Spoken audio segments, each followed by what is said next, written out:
Captain, look! Fans camped outside Mann's Chinese theater for 6 weeks, sleeping in tents, missing work, abandoning normal life. Shield generator's been hit! Just to be first in line for a movie that wouldn't premiere for another month and a half. The most anticipated film in human history finally arrived on May 19th, 1999, made $1 billion worldwide, and somehow still managed to break every heart that loved it. Star Wars Episode 1. The Phantom Menace became the biggest financial success that felt like complete failure. This is how George Lucas made more money than God and killed the franchise he created. 16 years had passed since Return of the Jedi. An entire generation had grown up hearing about Star Wars from older siblings and parents, but never experienced it in theaters. The announcement that George Lucas would return to direct 3 prequels felt like a cultural earthquake. Ticket pre-sales crashed Fandango and MovieTicket.com. Websites literally couldn't handle the traffic because this had never happened before. Theaters started selling tickets months in advance, which wasn't standard practice in 1999. Fans treated it like concert tickets for the Beatles reunion. The trailer premiered before Meet Joe Black in November 1998. People paid full admission price, watched the 2-minute Phantom Menace preview, then walked out before Brad Pitt even appeared. Theater owners complained. Audiences didn't care. They'd paid to see 120 seconds of Star Wars and got exactly what they wanted. Every product imaginable carried Phantom Menace branding. Taco Bell, Pepsi, Frito-Lay, Hasbro, Lego, over 50 companies licensed the rights. Merchandise sales hit $3 billion before the movie even released. You couldn't escape it. Gas stations sold commemorative cups. Grocery stores had entire aisles dedicated to Star Wars products for a film nobody had seen. The media called it the most anticipated film in history, which meant no movie could possibly meet expectations. The hype stopped being about Star Wars and became about the hype itself. News programs covered fans camping outside theaters. Magazine covers featured countdown clocks. The cultural phenomenon overwhelmed any actual film. George Lucas didn't care about managing expectations. He was too busy putting Jar Jar Binks in every scene. George Lucas wanted a comic relief character that would make kids laugh. He created the first fully CGI main character in a live-action film and accidentally made the most hated figure in cinema history. Jar Jar Binks, the clumsy Gungan with the vaguely Caribbean accent, the floppy ears, the constant slapstick that stopped every scene dead. Adult fans who'd waited 16 years for more Star Wars watched in horror as this digital cartoon stumbled through serious moments, making fart jokes and tripping over his own feet. The voice made it worse. Ahmed Best performed Jar Jar with enthusiasm and commitment, but the character's broken English and exaggerated mannerisms immediately drew accusations of racial stereotyping. Lucas defended his creation. Fans didn't care about intent. They cared that their space opera had been invaded by what felt like a rejected Disney sidekick. Best received death threats. People told him he'd ruined Star Wars. The actor later revealed he'd considered suicide because the hatred became so overwhelming. A man did his job and nearly died because fans blamed him for George Lucas's decisions. Lucas never apologized, never backed down. He'd made Jar Jar for children, and he didn't care that adult fans felt betrayed. This wasn't their Star Wars anymore. It was his, and he'd make it however he wanted. But Jar Jar was just the most visible problem with Lucas's new vision for Star Wars.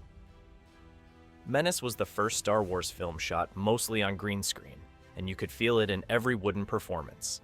Actors stood in empty rooms talking to tennis balls on sticks, pretending they were surrounded by alien worlds that would be added later by computers. Ewan McGregor and Liam Neeson admitted they felt lost during filming. Neeson said he spent most of production staring at green walls, while George Lucas described what he'd be looking at eventually. Natalie Portman, already an accomplished actress at 17, later said she didn't know where to look during key scenes because nothing was actually there. Lucas directed from a video monitor instead of standing on set. He'd watch the actors through a screen, call out adjustments through a microphone, then move on quickly. The warmth and life that made the original trilogy feel real was replaced by technical efficiency that felt cold. The movie opens with 10 minutes of Trade Federation negotiations, political discussions about trade routes and blockades. In a Star Wars film, the opening crawl mentions taxation of trade routes, and somehow it gets worse from there. Fans who expected lightsabers and adventure got a civics les about galactic commerce. Then, Lucas introduced midichlorians, microscopic organisms in your blood that determine force sensitivity. The mystical power that Yoda described as an energy field, binding the galaxy together, became a blood test result. The magic was gone, replaced by pseudoscience that reduced Jedi to people with good lab work. Young Anakin Skywalker, played by 8-year-old Jake Lloyd, was given an impossible role. Sweet kid, decent child actor, but he was directed to be bland and earnest when the part needed depth that no third grader could deliver. Lloyd was bullied so severely after the film's release that he quit acting entirely and later had a complete psychological breakdown. The pod race sequence ate 20 minutes of screen time. Technically impressive, the sound design and visual effects were genuinely groundbreaking, but it stopped the movie dead so Lucas could show off what digital effects could do. It felt less like storytelling and more like a tech demo. The lightsaber duel between Qui-Gon, Obi-Wan, and Darth Maul was perfectly choreographed but emotionally empty. The original trilogy's fights were clumsy and raw because they were about characters with history. This was gymnastics with laser swords set to John Williams' incredible Duel of the Fates score, which did all the emotional heavy lifting the actual filmmaking couldn't manage. Every CGI shot that looked cutting edge in 1999 was dated by 2005. The Gungans, the battle droids, even Jar Jar, all of it aged poorly because Lucas bet everything on digital effects instead of practical puppets and real sets that gave the originals their timeless quality.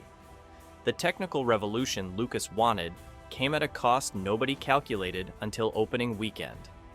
The actors who couldn't save it. Liam Neeson brought dignity to Qui-Gon Jinn while having philosophical conversations with a CGI frog rabbit.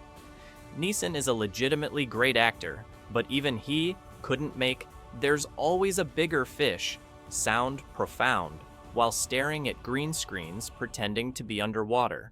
Ewan McGregor studied Alec Guinness's performance obsessively, trying to capture young Obi-Wan's mannerisms and voice patterns. Then, he showed up to set and spent weeks reacting to nothing, while Lucas shouted descriptions of what he'd eventually see in the finished film. McGregor later joked that his most challenging acting was pretending to care about trade negotiations. Natalie Portman wore white makeup as Queen Amidala that prevented facial expressions. The elaborate costumes weighed so much she could barely move. Her character had two personalities, Regal Queen and Handmaiden Decoy, but the script gave neither version anything interesting to do beyond looking concerned and saying yes to Qui-Gon's plans. Jake Lloyd was 8 years old and given the lead role in the biggest film franchise on Earth. He was directed to be innocent and optimistic, which meant every line came out flat, because that's how children deliver dialogue when told to just be nice. Lloyd didn't ruin Star Wars. George Lucas gave him a part no child could play well, then fed him to an audience primed to hate everything. Samuel L. Jackson joined the cast as Mace Windu and got to sit in the Jedi Council looking stern. One of cinema's most charismatic actors was reduced to reaction shots and exposition. He barely ignited his purple lightsaber. The character who should have been commanding was furniture. Ian McDiarmid was the only actor clearly having fun, playing Senator Palpatine with theatrical menace that hinted at the Emperor he'd become.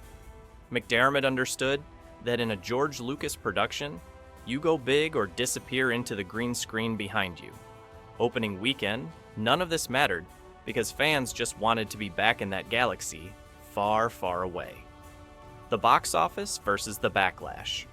May 19th, 1999. The Phantom Menace opened to $64.8 million, the biggest opening weekend in history at that time. Theaters ran 24-hour marathons. Fans dressed as Jedi and Sith. The cultural event everyone anticipated was finally happening, and the numbers proved it. By the end of its theatrical run, the film had earned $431 million domestically and over $1 billion worldwide.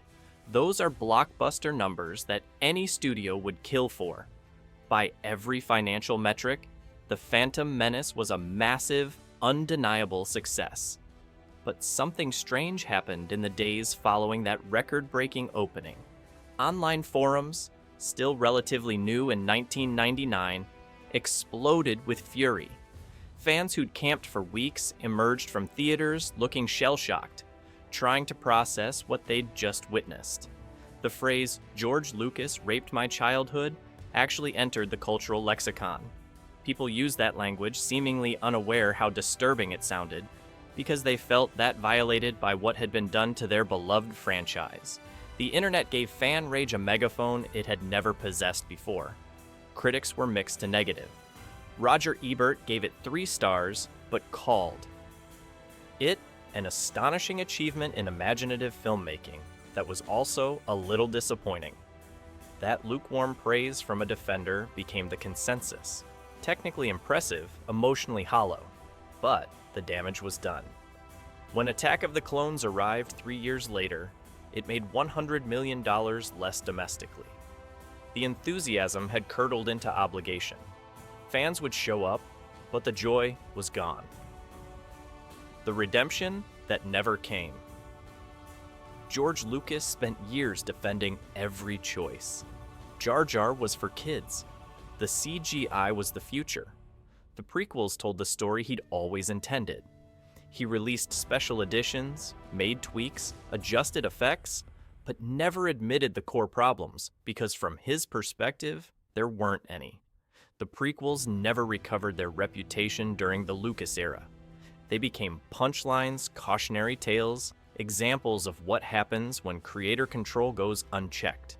Film schools used them to teach the importance of pushback and collaboration that Lucas had eliminated by financing everything himself. Disney's $4 billion purchase of Lucasfilm in 2012 happened partly because the prequels had damaged the brand so severely that Lucas couldn't move forward. The sequel trilogy made the prequels look better by comparison. Suddenly, "At least George had a plan" became a defense. But that's damning with faint praise. A younger generation who saw Phantom Menace as children now defends it with genuine affection. For them, it was their Star Wars, untainted by original trilogy nostalgia. They grew up with pod racing video games and Darth Maul posters, and their love is real even if it's not universal.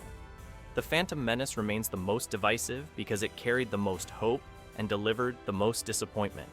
It's the film where everything went wrong before anyone realized it could. Why this matters. The Phantom Menace proved you can't recapture magic when 16 years and $1 billion in expectations stand between you and what you made accidentally the first time. George Lucas had complete creative control and made exactly the movie he wanted. Fans rejected it. Artistic freedom doesn't guarantee success. Sometimes you need someone to say no. This was the first blockbuster where internet fan rage became a movement, creating the template for every disappointing franchise return since. The movie made $1 billion, but cost Star Wars its soul, replacing timeless myth with digital spectacle that aged poorly. Were you there opening weekend? Did the prequels ruin Star Wars, or was the backlash overblown? Drop your story in the comments, because 25 years later, this movie still means something, even if we can't agree on what.